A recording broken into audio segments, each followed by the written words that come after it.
Hi everybody, and welcome back again to the Drunken Bull Ranch. I'm Reed. So today we're doing quite a few things. We only have like 400 projects and we're working on them one at a time. Anyway, one of them is this little trailer.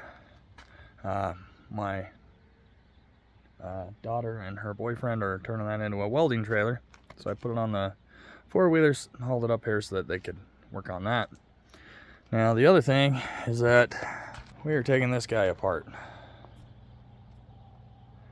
The screen, the old screen that I built a long time ago. And we're going to try and make a, how shall we say this, a better, stronger, going to last a long time pig structure out of it.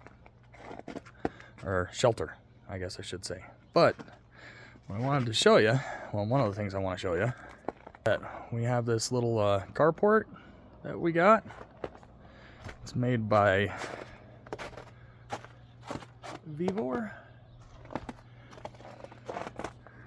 Now the first time I put it up with the materials that they supplied, which were these itty bitty little almost looked like tent pegs, and then they had the ropes to hold it down, and you put the little tent pegs in there too.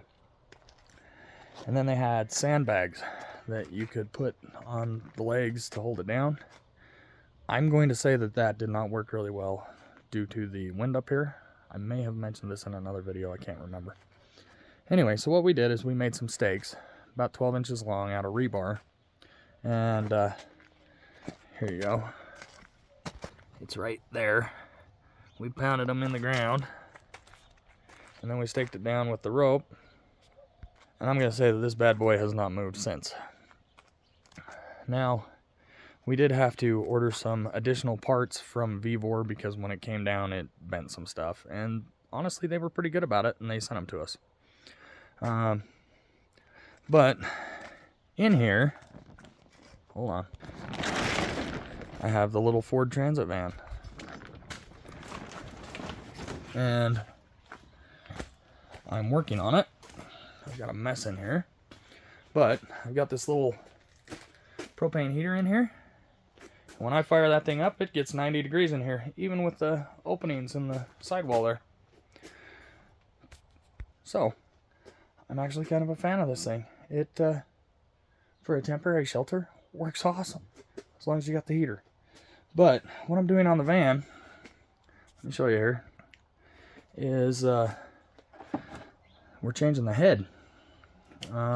Because, first off, this is a natural gas van, which I'm not necessarily a fan of. But, let me get this light in there. Maybe. And, hold on, let me pause you for a second. Okay, so, I don't know how well you're going to be able to see this. Maybe. That valve right there is bent on the number 1 cylinder, which obviously makes it so that this thing doesn't run. Hang on, let me get this light off. Anyway, so I mean, it's fairly obvious that I already started tearing this thing down. I found that bent valve, but when I drained the oil, I also found antifreeze in the oil, and it overflowed my oil container. So I got a whole bunch of absorbent, what is this stuff called? Dry floor. Just the absorbent stuff. Looks like kitty litter, but it's actually the stuff they use in shops. Anyway, so I'm trying to get this head off, and we'll see if we can't get this thing fixed, but it's been somewhat of a nightmare. Anyway, let me continue on, and we'll show you where we go from there. Okay, so much to my disgust, I gotta show you this. That is the underside of that head. As you can see, this valve is completely gone, and it definitely dorked some stuff up. Anyway, worse than that is right in here.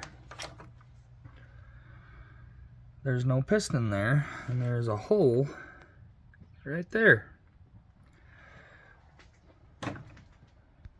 Which basically means that this motor is done. Anyway, so we're going to have to rethink this. I don't know whether it's worth fixing or not.